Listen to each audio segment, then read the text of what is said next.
how important is it to you that people understand like Cantonese is the main language there, not Mandarin? Cantonese is like our main language. So if you go on street and ask anybody, like they are speaking Cantonese to you at first.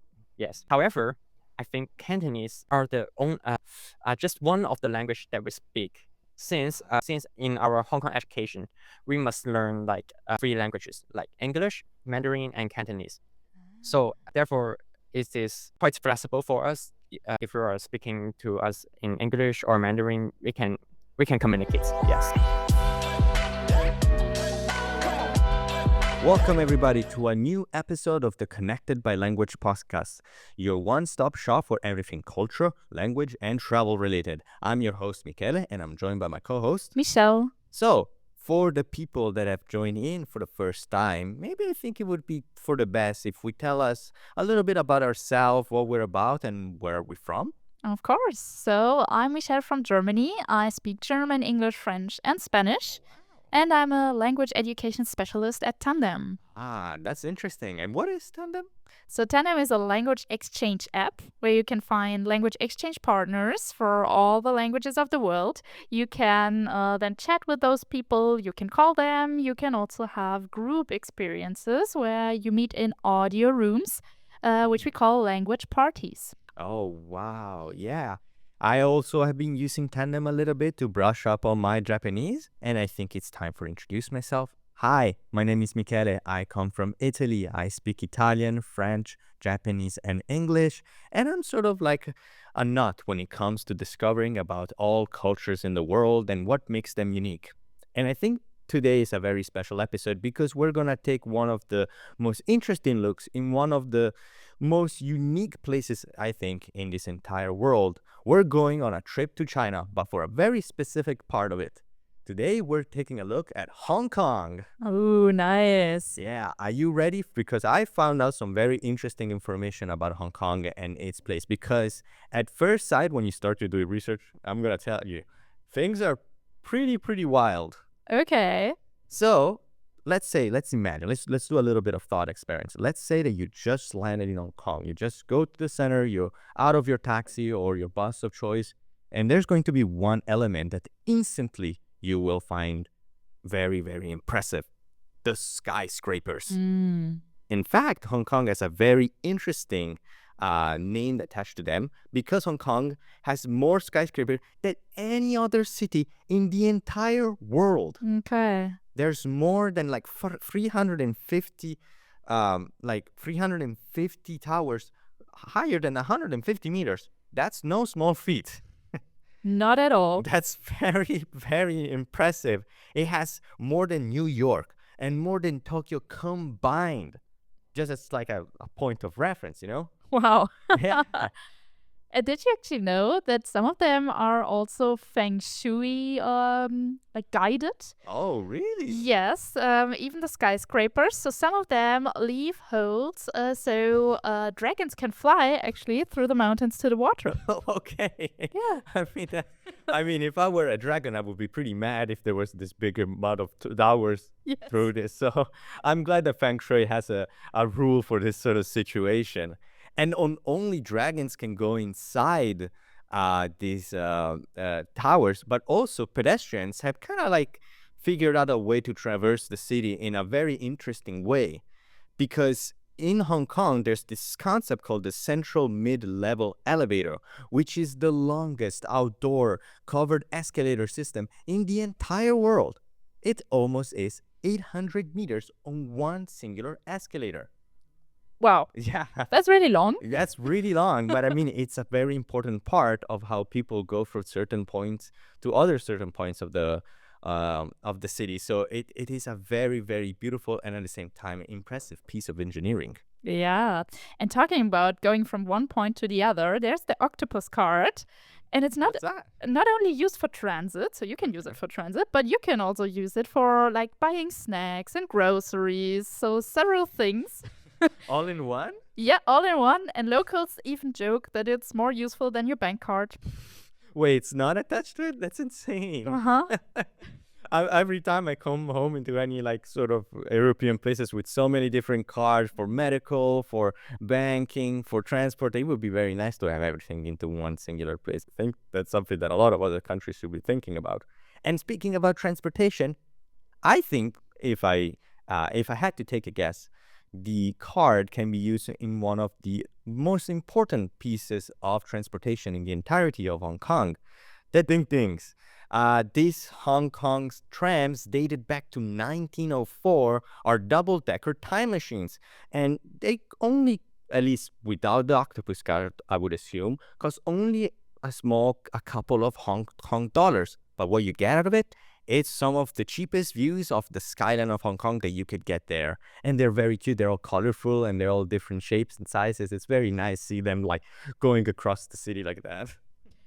Talking about affordable, actually. Yeah, it's very affordable. Yeah, there's one more thing that's very affordable and very unique or special to Hong Kong, which is Michelin star restaurants. Wait, what? Yes. What do you mean? Yeah, there are several really affordable ones. For example, Hong Kong has 71 Michelin stars restaurant in total. And Oh. Tim Ho Wan is famous for offering a Michelin star dim sum at budget-friendly costs and prices. How budget are we talking about? So it can happen that you get something under $2. $2? Yep. Oh my god. Yeah. I think I should already start booking these places because I always dreamed of going to a Michelin star hotel. I never got the chance for it. So now I have a reason to go. But of course, being inside the city is great, from restaurants to transportation. But don't be fooled. Hong Kong has a lot of very interesting sites of monuments that have a lot of interesting stories behind it. There's a lot of like Hong Kong's monuments have a lot of mixes through there. Like they are a mix of colonial history, traditional Chinese heritage, and even some modern interpretation. And there's no better example of this sort of modern retelling with the Flagstaff House. What is the Flagstaff? The Flagstaff House, dated in 1846, it is the oldest colonial building that is still in Hong Kong, and it was originally the residence of the commander of the British forces. But now I'm gonna ask you a question. Mm-hmm. Today, this place has been completely changed. It's a museum, but I want you to guess what kind of museum. Whoa, that's really difficult. Yeah, Something military? I mean, some people may think that, but no, it's all about tea. Tea. It's an entire monument dedicated to the wonders of tea. Wow. So it's talk about like a very different change in presentation for sure. Wow, that's quite an anecdote, you can tell. Yeah, it's quite. I was reading it. I'm like, what do you mean? Cool. So there's actually one more anecdote about a temple this time. Okay. The Manmo Temple, which is dedicated to the gods of literature and war. And sometimes you can find students there praying for like good exams, good grades. But they would also sometimes bribe the gods with roast pigs so they can really, ensure to pass their exams. I mean, it is very good roast pig. I know that. So I wouldn't blame them for. But speaking about other very interesting monuments in Hong Kong, I will go back to the world of military because there's another interesting interpretation of such. It is the 1881 heritage. Now, back in the day, this place was the Marine Police headquarters. But today, it is just a massive Victorian compound with like some of the most luxury brands available. Talk about a little bit of a glow up here. Absolutely, yeah. It does fit the luxury vibe. I have to admit, I saw pictures of it and I'm like, yeah, I would definitely put that at Louis Vuitton store over there. So I don't blame them for doing so. And for those of you who are interested in learning more about the monuments and the sites to see, there is actually a declared monuments list. Oh, what is that? So you can look it up and see that there are a lot of sites that are protected. Sometimes even sites that are like weirdly intertwined with skyscrapers, for example. So it's a very unique coexistence of the modern part and the traditional parts of the city. That sounds like a lot of fun. But people might be asking, but what about the nature? What about the hiking that I have to do? Don't worry, Hong Kong has you covered on that part as well, because it also features a lot of very interesting islands. The main one is the Lantau Island, also called by locals and tourists alike the lungs of Hong Kong. It has tons of greenery, but it's also the more spiritual side of Hong Kong, and also very important in the cinema history because of all the martial arts movies that have been recorded there. But we're not gonna focus on that part. What we're gonna focus about is the main star of the show. The second that you go to Lantau, you will probably see from afar the Tiantan Buddha statue. Mm-hmm. The Tiantan Buddha statue is 34 meters tall, and for a long time, it was one, if not the biggest bronze statue in the world, and specifically one of the biggest Buddha representation in statue form. But there's a very interesting quirk about it. The direction that this Buddha faces has a very interesting cultural significance. It faces the north, which that has an interpretation of being Buddha, kind of like looking over not only the rest of Hong Kong, but also the entirety of China. So they can rest assured that they are being monitored and then being watched, and at the same time, they're also being cared for. Okay. Yeah. Yeah, that's quite interesting actually to learn about more places on that part of the country. For example, the Po Lin Monastery. So you can find or there is a Buddhist monastery where you can find a lot of monks praying. There's also vegetarian food being served, and a lot of spiritual retreats that are going on there. And maybe one more interesting for those who love good stories is the Tai O fishing village. I never heard of it. What is it? Yeah, it's nicknamed the Venice of Hong Kong, actually. Okay, I'm listening. Yeah, it's made of a lot of stilt houses Okay. and narrow waterways. So I guess that's the reference to Venice here. Okay, makes sense. But the village also has a haunted reputation. Ooh, I love me a good ghost story. Tell me more.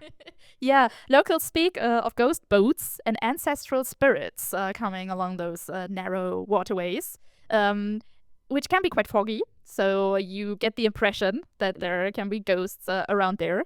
And some of the Tai O fishing traditions also involve burning paper boats to appease those souls who have maybe drowned even there. Oh no. Yeah. That's spooky. I'm getting goosebumps just thinking about it. Yeah, and it can be quite, it can sound quite realistic because there are a lot of typhoons and sea tragedies going on around that area. So I see. you know where the stories come from. Yeah, and maybe for people that are interested in visiting, watch out for those because the waters can be a little bit unsafe, I see. But don't worry about it. The waters of Hong Kong have other very interesting plans for you, because one of the major, I guess, zones of the Hong Kong main area is the Victoria Harbour. This is basically Hong Kong's entire origin story. Without it, you wouldn't have Hong Kong.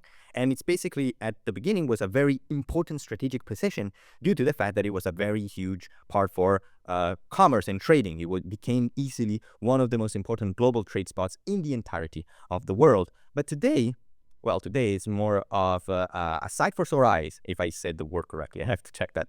But basically, what you could do is catch the Star Ferry, a classic ride between Kowloon and Hong Kong Island that has been barely changed since 1888. Well, that's quite some time. So if you want to get a very good whiff on how life was during those trading days, this is the best time for you. But don't go to sleep yet. The day has been very tired. You have been visiting so many different places, but it's worth to stay until the end of the day, because every day at 8 p.m., if you stay at Victoria Harbour, you can catch one of the most interesting and most beautiful sights you will see, the Symphony of Lights. Oh. Yeah. So a synchronized light and sound show across 40 buildings commences, and it's beautiful with amazing sights and music and so many different colors. And some people might think that it's a little bit overblown, a little bit on the corny side, but to that I say, no, you're wrong. You're very wrong, and it's beautiful, okay? It is poetic. It is it is an opportunity to turn a skyline into an opera stage, and I don't think other places can even come close to this grandiosity. So please, if you're there in Hong Kong, catch it at least once. But Victoria Harbour also has its fair share of history and urban legends. Since we're talking about ghost stories, I'm going to add one into the story. I mentioned that Victoria Harbour is a very important part for global trade. And you know what harbors bring? It brings pirates. Yes. There is a story of one pirate called Chong Po Tai, which was a 19th century real-life pirate who is said that had been hiding his treasures in the surrounding highlands of Hong Kong. And, his name still lives on to this day. You can find him on treasure maps, or you can find even caves dedicated to him. So there's a lot of very interesting points for this very, very beautiful harbor. Oh, wow. Now we heard a lot about the stories of the country, what's been going on there, what might be going on, what might not be there. Let's talk a bit more about the language, actually. Because, Tandem is a language learning app, so we are always interested in the language learning part. Of course. And in Hong Kong, there is a type or dialect of English used. Wow. Yeah. So the Hong Kong English isn't like a really complete dialect, but it's a bit adapted to different things. It has all the variety of the Cantonese grammar, the British influence, local expressions. So think of a localized remix of English, actually. That sounds very interesting. Do you have some examples? Yeah. So when it comes to grammar and syntax, for example, there's a lot of literal translation from Cantonese. So sentences often mirror the structure of Cantonese. I see. For example, you can people here say "you go first, la."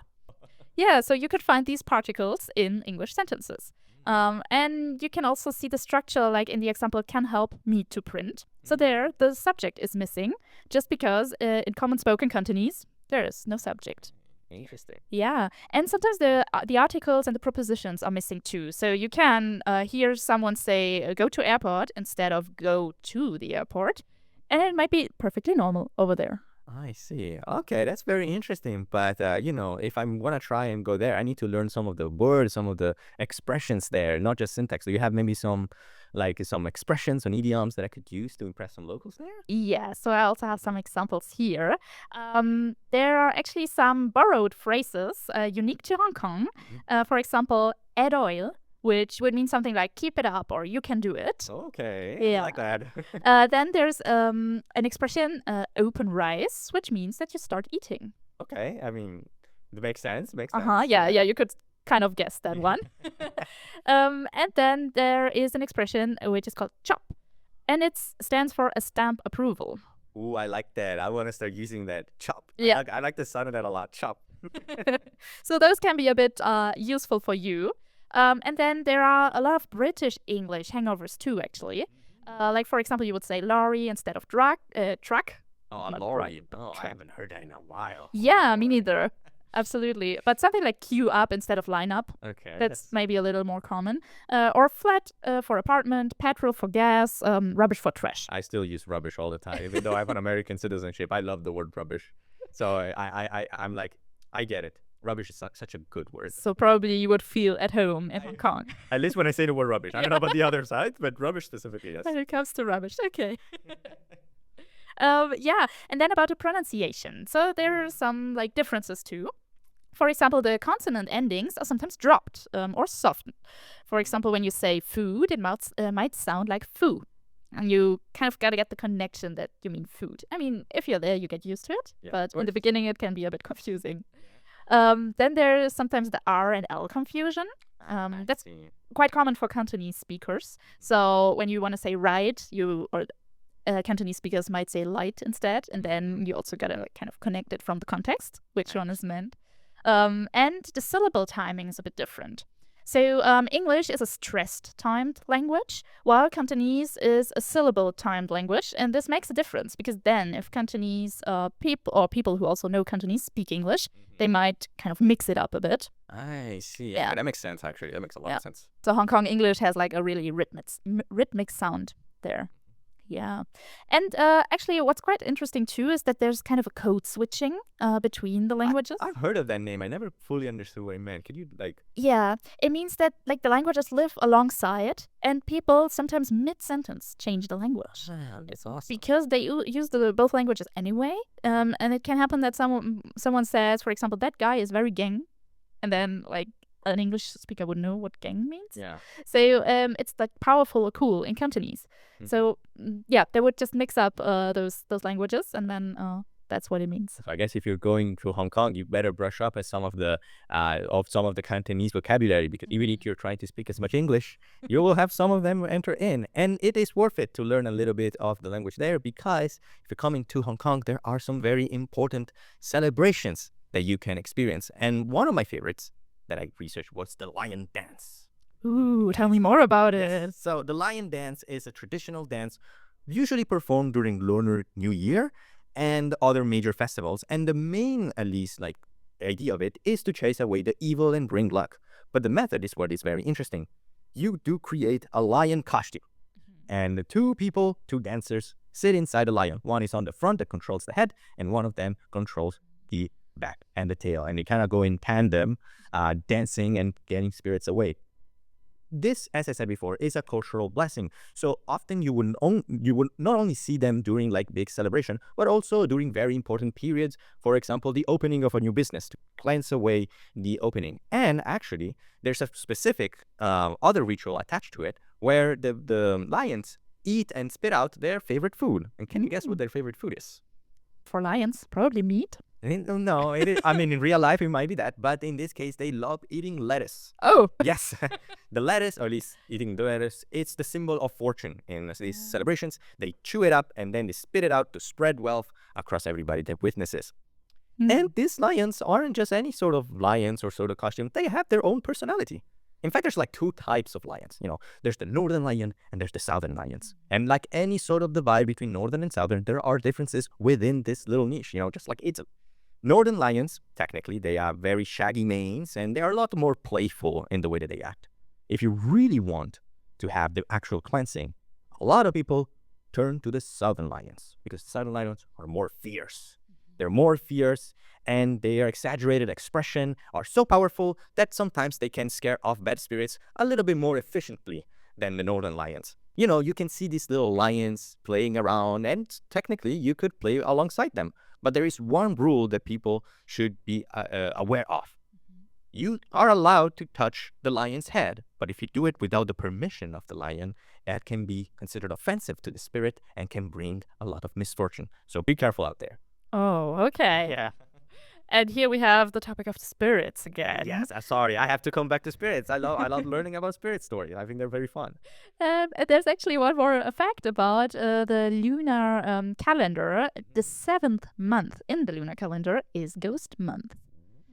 This is said when like people who have passed away return to the living, and no really big decisions are made in that month. Otherwise, like, there could be some issues about it. So no weddings, not buying a house or something. I see.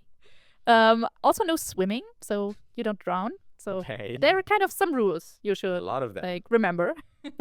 And yeah, it's quite interesting because ghosts in Hong Kong are not always scary. They're just like ancestors that return home in that time.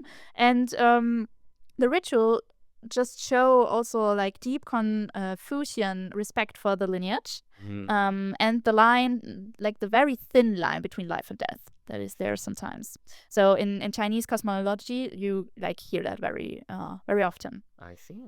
And there's one more belief, one more curse that you should know during Okay. Ghost Month. Okay. You should not whistle during that time. Good thing, because I don't know how to whistle anyway, so I'm safe on that side. Well, that's something we have in common. I don't know it either. So we would not attract the spirits to We're- come our way. Okay, we're good on that side. Oh, whew, I'm safe. Yeah. And there's one more little rule. Like when you go to the opera in that month, you should not sit in the first row because it's reserved for the spirits. Okay, I can work with that. Yeah. So yeah. And if you find like some food in some alleyways, for example, during that month, then please don't touch it because it's meant to be for the ghost as well. Okay. I mean, we're not gonna lie. If I saw food on the street like that, I would just, I'll leave it. I leave it for them. Like I wasn't planning of eating things anyway. So thank you for telling me. That's true. But maybe since, we've been through a lot of spiritualism, a lot of tourism, but, there's a lot of people that have grown up and, they experienced firsthand how to live in Hong Kong. And I think it would be very interesting to know how life is in there, and also what happens when they finally decide to visit other countries for the first time. So maybe it's about time that we introduce our guest, Kaz, all the way from Hong Kong. But hi, Cos. Do you hear us? Hi, I can hear you. Hello. Hi. How's it going? Oh, I'm doing great. Thank you. Thank you, McKelly and Michelle, inviting me to this podcast episode. Pleasure is all ours, Cos. The pleasure is all ours. Yeah. Would you like to tell us a bit more about yourself? So now we only know that you grew up in Hong Kong and that you visited the country for the first time. What's your personal story? Okay. So, hello everyone. My name is Cos, and right now I'm still a university student. And this summer I came to Berlin for work, and then right now I'm living in Berlin, but I live in Hong Kong about like 20 years. Yes. That's quite a lot of time. So you probably have a lot of different stories to tell about this very strong culture shock that you have coming all the way to Berlin. And so Yes. I have a little bit of a question for you, if you don't mind. Like, if someone landed in Hong Kong tomorrow, let's see, like in a very sudden move, what is something about the daily life that they immediately notice? Like, even before even speaking to anybody on the street. Okay.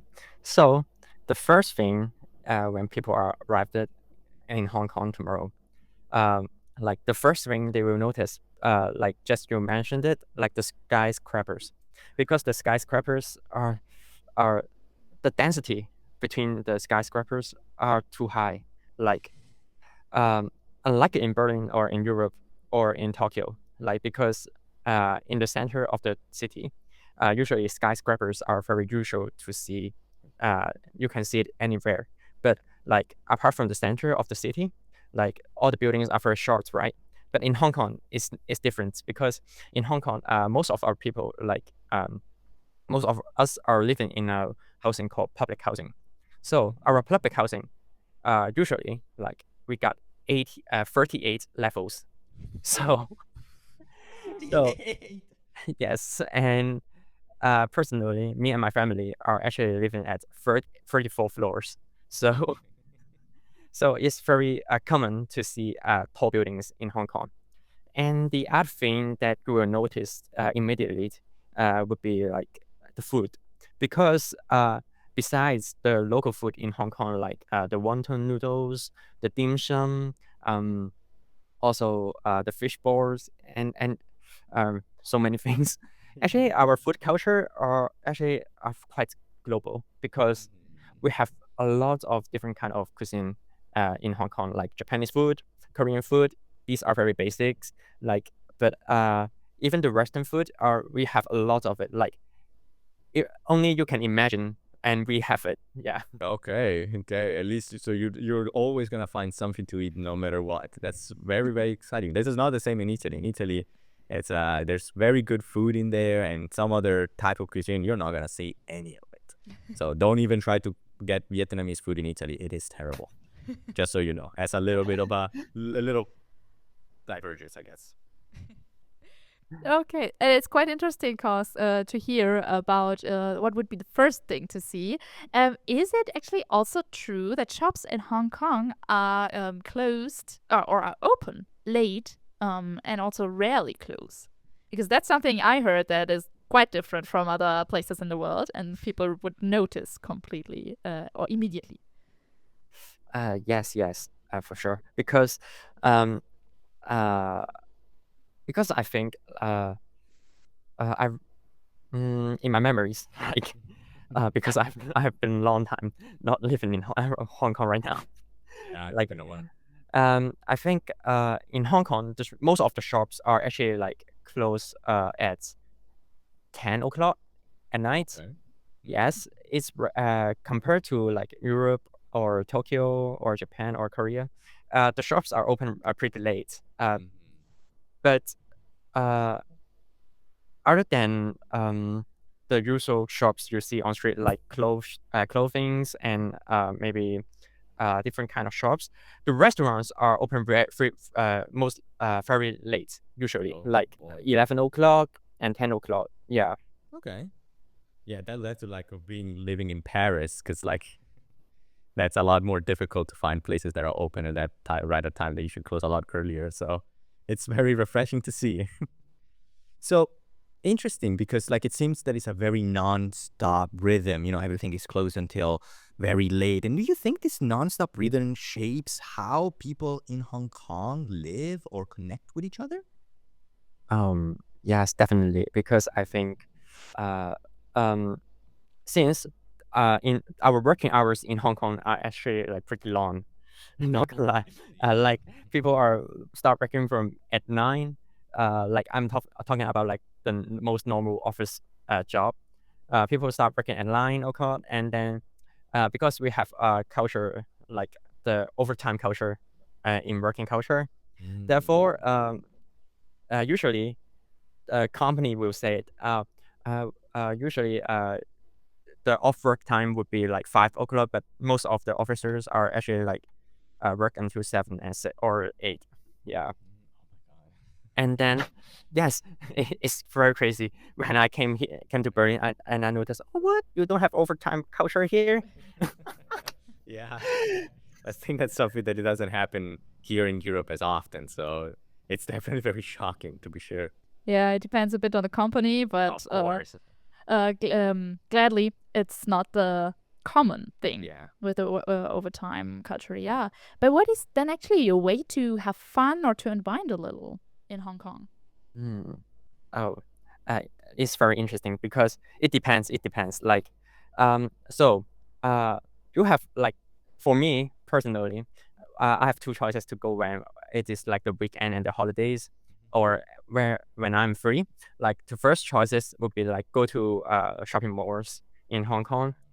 Um, Not only in shopping malls, uh, like a very crowded area in Hong Kong, like the center of the Hong Kong. Like for example, I will go to a place called Mong Kok, uh, because Mong Kok is a very representative places of Hong Kong. And if you went to Hong Kong, you should and you must go to Mong Kok, because the most of the people are going to Mong Kok for like for food, for shopping, for like even if you're traveling in Hong Kong, you should go there. And then the second choice to have fun in Hong Kong, actually like uh you should we will go to pretty far places, like for example Chan Chao and Sai Kung. These two places are actually you have to travel a long time to get there. Like for example Chan Chao is island, Okay. and then in Chan Chao you can eat like a very very huge fishbowl, a giant fishbowl. I love the And sound of that. yes, and and because Chan Chao and Sai Kung is like a very um do not have much buildings in these two places. So therefore, if you are you love nature, you can go there too. Yeah. Yeah. It's very interesting. Hong Kong has something for everyone. And shopping fanatics rejoice, because it seems like this Hong Kong should be your number one stop when it comes to shopping, which I haven't done on a shopping spree in a long time. Maybe I should consider decided to go on a shopping spree in Hong Kong. It seems like a lot of fun. And you might need your language over there too, like your language knowledge and skills. Of course. Yes, of course. I'm coming back to that. So you're one of the first people, Cos, here on the podcast to represent Hong Kong. How important is it to you that people understand like Cantonese is the main language there, not Mandarin? Oh, yes. Cantonese.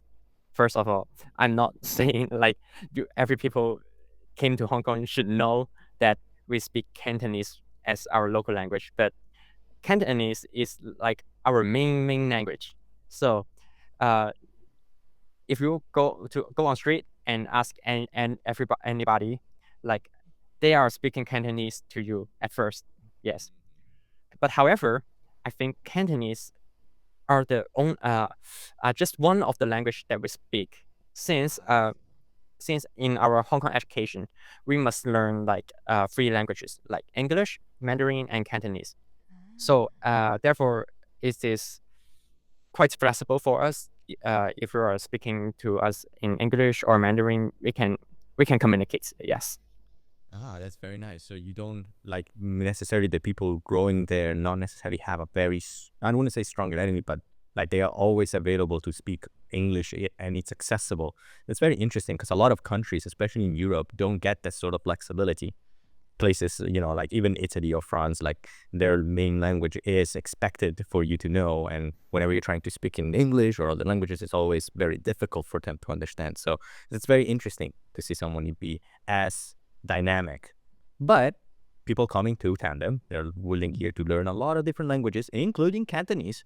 So maybe for the people listening, do you know some like interesting expressions that could really capture the Hong Kong mindset that you might know? Wow.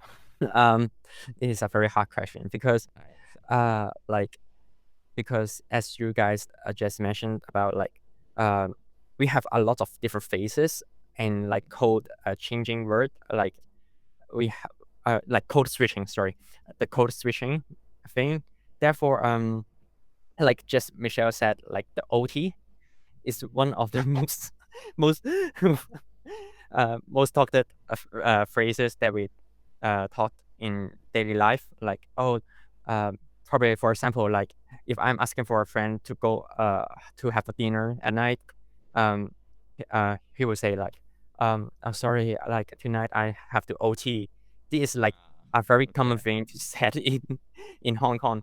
And our working culture actually is pretty represents our our Hong Kong mindset because uh I don't know if you notice or something, like actually in Hong Kong, we are kind of proud to talk with people like, oh, tonight I'm maybe tonight I'm OT for 3 hours. I'm OT for 7 hours. Like, oh, I didn't sleep just for working. Like actually, like most of us are pretty proud. I'm not sure why because I'm a pretty lazy person, but Oh, wow. Okay. yes, most of our people are very proud to being like hardworking person. I'm not saying they are wrong, but it's very different like between like in Europe and Hong Kong because in and as so far I know is Europe like is more focusing on like the work life balance, but in Hong Kong it's different. Like people are work work work work work. Oh Yeah. All this OT, this overtime Yeah. versus the maybe 4-day week in Europe that people are kind of to achieve. That sounds like such a strong one could handle all of that, honestly. But yeah, so very. I'll take note on that in case somebody is interested in going to Hong Kong. Like, guys, be ready to be working overtime to get ready to have your work as a major part of your identity, which is a great thing because you get to have a very good identity for yourself. Sometimes work can be very fulfilling. So Yeah, having that dedication is something that a lot of workplaces, even in Europe, are looking for. absolutely. And as it's your first time in Berlin, are there more things that surprised you? So we already talked about the not having the overtime culture, but are there more things? oh yes, this is the first time I came in Berlin, and moreover, this is the first time I came to Europe. So like the most surprising thing, not surprising, I would call this like kind of scary to me on the first day. Like on the first day I came to Europe, came to Berlin, like because I'm on Sunday I came to Berlin. Like the first day I came to Berlin is on Sunday. So Yeah, of course, the worst spot to come to Berlin. yes, It's not the best spot to come to Berlin. yes. Like after I check into my apartments, so me and my girlfriends want to grab food, like in supermarket nearby, and then of course we search on Google Map, like, and then we just realize why all the supermarkets are closed. Like it's really I can't imagine it in Hong Kong if all the supermarkets are closed because in Hong Kong the supermarkets will open even like this number 8 storm or something. Oh my god. Yes. Okay. So here again, the clashing cultures of overtime and not working on Sundays because you need a day to rest. To be fair, a lot of European places also are open on Sunday. It's Yeah, a that's very German thing, like comparably. Because also, like for me, in Italy, I had some of my best times hanging out with my friends or with my family on Sunday. So even when I came to Berlin, I'm like, how can people be prepared like and organize everything before like in Saturday and then on Sunday? What do you do on Sunday? You can't even throw out the glass without having disturbances. That's I mean, that's a little bit on the exaggerated side, but it is very like strong, even for people that are like one territory nearby. So, yeah. Quite interesting, because I never thought about hanging out in a supermarket on a Sunday. Oh, I mean, yeah, I do that all the time, you know. I mean, inside a mall, inside a clothing store or a Yeah. restaurant, like there's always something to do on a Sunday. But yeah, I do realize I scarcely have a lot of time hanging out in supermarkets with my family. But now that you mention it, yeah, I should really rethink the time that I Oh, spend. by the way, like not only supermarket, like I even go to the shopping mall in Berlin, and it's on Sunday, like, and they are all closed. Like I was thinking, what do Berlin people do on Sunday? Same as you, yeah. Like I'm completely the same. I'm on board. Like, how the hell can you be closed on a Sunday? Okay, after bashing all the time that we can't do, Sorry. all the things we can't do on a Sunday, is there anything you miss from home, Cos? Oh, the air conditioners. Okay. The first thing I love, like, because I'm very scared of heat. I'm not. I'm a cold person. Like, I love winter. Okay, but because I came to Berlin like on June. Yeah. And then like after 2 weeks, like I remember like there was a specific day that is very very hot, like about 37 degrees on street. And at that point, like I was thinking, like, am I in a sauna or something? Like, it's too hot. I mean, Hong Kong is already hot, like, because it's like down on the south side of Asia, so it's already hot, like, compared to other countries. But however, in Berlin, because you don't have air conditioners, so even when you are in indoor, it's not helping. Yeah. Yeah, some of the houses aren't really built to withstand a lot of the heat there, and it's something that a lot of people coming into Germany should be aware of. It's something, because you would think, since it's like so much on the north, that it would be very accessible for temperature, which, to be fair, it is. Like, especially at the day of recording here, like, the temperature is very nice. There's no major problems during the summer, but whenever it gets a little bit on the certain side, you can really feel it.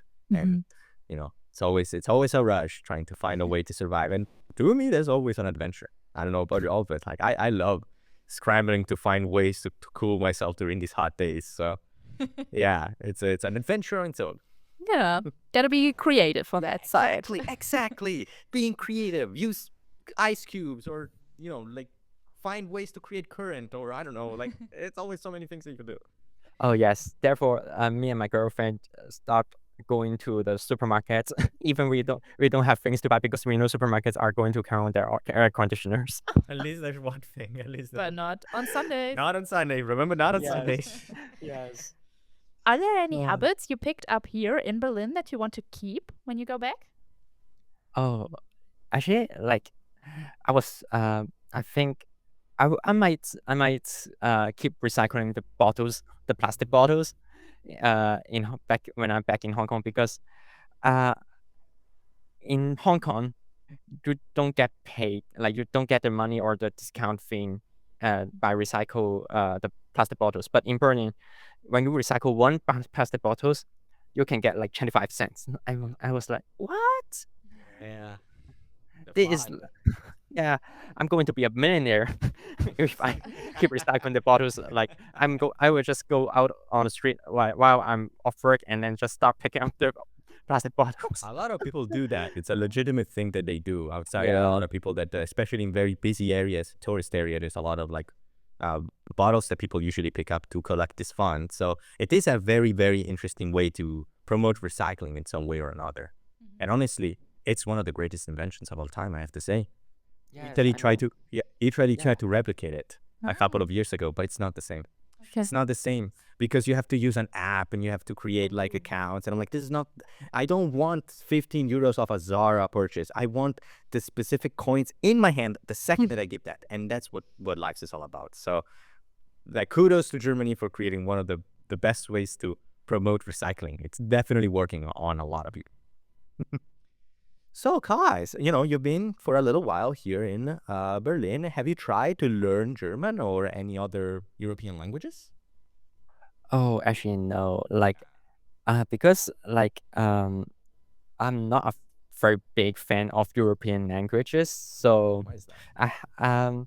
because I feel like sometimes like because of course I know how to speak English, but I think it is very hard for me to change my mindset like to how to pronounce the words but with the similar letters in different kind of language. So it's very hard for me to like speak in other language. Like for example, uh like the exit in English word uh when it's come to like German language, it's called Ausgang. Like I don't know if I'm pronouncing it right. And I found out that like um because in English if I pronounce the word Ausgang, it's like a very common way to say it, but like in German it's different. Like I don't know how to pronounce that word. Like yeah, so this is just one of the example that I can really like pick up any kind of European language easily. Yeah. And it can be very hard to start, especially with having even an entire different writing system that you're not accustomed to. Some people overlook how much differences there are, even from something like a tonal language, going from tonal to a non-tonal language. It must be very difficult. But I think one of the great things about learning languages is that there's so many resources to help you not only understand the grammar and the rules, but giving you that confidence to even keep trying and keep going, because like with a right environment, which I think in my opinion is the best part about the learning a language, you can improve on languages very, very fast. Even if you are someone in Europe for a couple of weeks, you can already start picking up stuff. So a place like Tandem is specifically made for that. It's made for people to build that confidence by talking directly to people and realizing that people are a lot better at speaking languages than you might think. I really wanted to know because I didn't understand what you mean by Ausgang. Like on in train station, right? Train station. Ausgang. Okay. Yes, okay. yes, yes. You know what I mean right now. Yeah. Yeah, that was the word I needed. Okay, Ausgang. That's the pronunciation. And that's I was just always expecting for you to have a reaction. yeah, that's why I couldn't because I really did not understand. Yeah, I was saying like because like why do I say Ausgan instead of Ausgan? Because I'm familiar with the word like Australia, so they are spelling like AUS first, like the first three letters in Australia, and then I was okay. Also, if AUS called Aus, and then I should like duplicate the word like Ausgan. Ausgang. Yeah. Unfortunately, it doesn't work in German.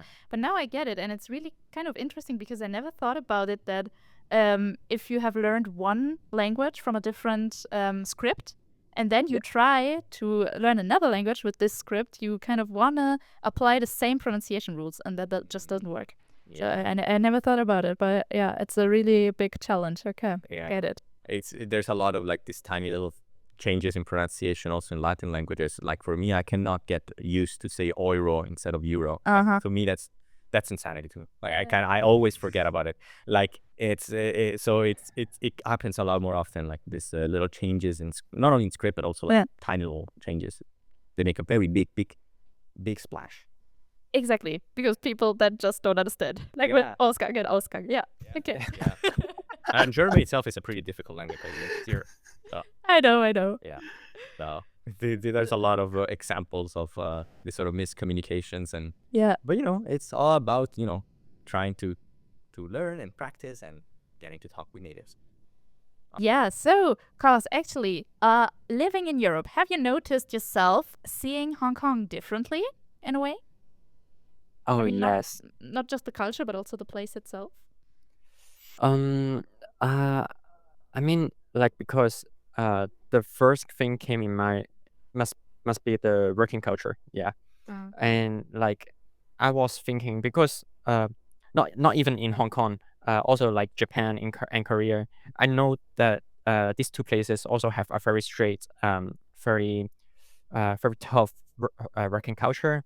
But now I'm living in Europe, and then I just realized that like it can be it should have another way to work while like you are living in a different places. Like for example, like now I'm living in Berlin, and then I feel like it's actually like more relaxing compared to Hong Kong Mhm. because in Hong Kong usually like for example like just I mentioned about like people start working at 9 and then they off work probably like 7 or 8 and they actually don't have much time to do their own thing. But in Europe, in Berlin, it's not like oh you should like work until night or something.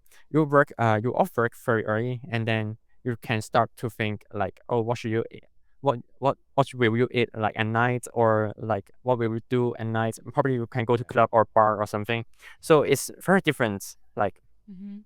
yeah. Actually, I like that perspective. Like, we should start thinking here too that we stop working early because I don't feel like it, but I just don't have the comparison.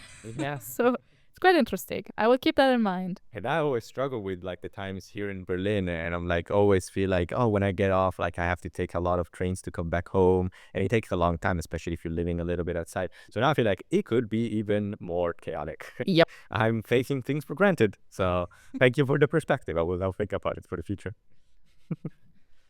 So okay. So now that you have been in Berlin, you've been working here, you also met people from Germany or you met people from all around the world because Berlin is a very, like I'd say, globally diverse cities for sure. You ever feel like that you have to explain or even like translate some of your identity when talking to people that are not from Hong Kong, like here in Berlin? Oh. Um yes, I do like I have explained about my own identity to many people in Berlin. Like not even in Berlin. Like before I went to Australia or Singapore or other countries, I have to explain my identity as a Hong Kong people to other people who don't understand like what is the difference between Hong Kong and China. So it does a lot of explaining.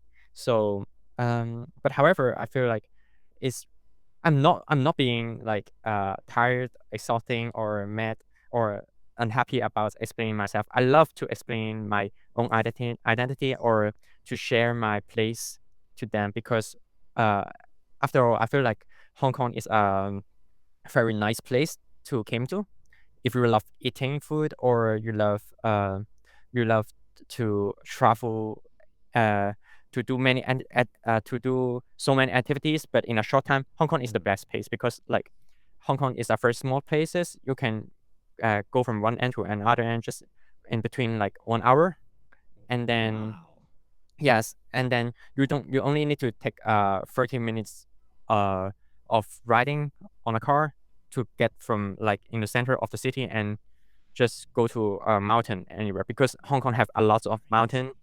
Yes, and so I feel like Hong Kong is a very nice place, and yeah, I want people to get to know it for its convenience and its beauty. Yeah. Yeah. Oh, that was beautifully said. Yeah. Now I also understand why some skyscrapers have some holes for the dragons to go to the mountains Yeah. because the city has so many mountains. Yeah, exactly. They have to be there somehow. So Yeah. Interesting. And is there anything you have learned about yourself now that you've been away from Hong Kong? Ooh. Learn about myself. Uh, actually, like I found out that I'm not that kind of uh uh I'm not that traditional Hong Kong people as I thought because okay. a person, yeah, because I'm not um from my perspective, like I don't want to don't want to get mad get mad by like the Hong Kong people who are listening to this podcast, but I feel like Hong Kong people are too judgy. Yeah. Judgy. Yeah, we Hong Kong people are love to judge and everything. But like when when I being so far away from Hong Kong now, actually I found out like actually like Hong Kong is a very nice places. Like you can you cannot like find in other places to compare it with Hong Kong's convenience because like as I mentioned, Hong Kong's transportation is very great. Like even like when I moved to Berlin like on the first 3 weeks, like I was keep complaining like, oh Berlin is great, but oh the transportation it sucks. Like, Yeah, that's a very unique perspective. And I don't think a lot of people, at least in Europe, have any strong opinions on the transportation system. It's always been kind of like, yeah, it works just as in planet. So it's a very unique opinion, I'd say. I have to say. yes, because it is not very usual to say it's not very usual for Hong Kong transportation, like the train thing. They will not delay like for 10 minutes or or just stop in one station and then telling all the people to get off the train. No, it's not possible. Like except for some like very extreme weather. But in Hong Kong, it's not very common. Like probably like 3 months for once a 3 months, 3 months. So yeah. I see. I see. Yeah, that can be a little bit on the crazy side. Sometimes you like prepare times. This happens a lot when you try to go to the airport and immediately, oops, we're gonna have a bunch of work for the next 4 months, which can be really, really rough. I'm very used to this back in the Italian peninsula because that happens there as well. But I guess in other places it's not as known. So something to watch out for if you're interested in Berlin. And you should come to Berlin because it's a very, very unique city with a lot of very fun things to do. So, But because this episode is about Hong Kong and not Berlin, of course, I'm sorry for Yeah. a little bit. Say I want to defend a little bit of Berlin. You know. yeah. that was my try to make a transition here to the last question, actually. Yeah, go forward. Go for it. If there was one thing that you wanted people to remember about Hong Kong, what would it be? So, because Hong Kong is a very multicultural city, and like we actually we collect different different good things from different culture, like the tidiness from Japan, like like the food culture and everything. But because like Hong Kong is a very multicultural city, so therefore I would say like the spirit of Hong Kong. Yeah, the Lion Rock spirit. Lion Rock is a mountain in Hong Kong. And why we call it Lion Rock spirit? Because like the Lion Rock spirit is representing the our spirit, like the spirit of perseverance and the resilience. Okay. And this is the spirit that all of our Hong Kong people are very proud of. Like why I'm saying like people are very proud of their hardworking. They like to brag themselves like, oh, I work a lot because of this kind of spirits. I feel like yes, and I hope that people will remember us for this, since like Hong Kong is a very hardworking city. Besides all the good views and all the food culture thing, like I think the people in Hong Kong are the most important thing in this city. Like, yeah, because as I mentioned, like we mainly speak in Cantonese, and Cantonese is a culture. It's not just only a language to us. Like because from how we communicate, and it's when if you speak Cantonese to us, like it's actually like showing a closeness to us. Like so, this Cantonese and the Lion Rock spirit is the mixture of our culture. Yeah. I think that's a very nice way to like get a hold of an entire culture with perseverance and and diversity. It's like something very, very inspiring, I think. And I think we can take this time with these very wonderful words to say that to arrive at the end of this Connected by Language podcast. Thank you so much, Kaz, for representing Hong Kong today. Oh, I hope I hope my Hong Kong people won't get mad at me, like for saying something wrong about Hong Kong. Yeah.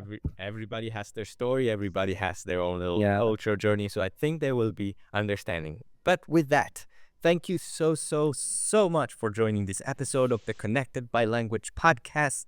If you liked it, please like, subscribe, or if you're on our audio version, you can follow us. And hey, have you ever been to Hong Kong? You can tell us in the comments below. We would love to know about your story, about your travel and journey there. But yeah, again, thank you so much for watching. And I've been your host, Michele, and I've been joined by my co-host, Michelle. and I guess we'll see you on the next episode. Who knows what next country we're going to cover next? I'm very excited. I don't know about you, Michelle. I am too. Yeah, so See you next time. see you next time. Bye-bye.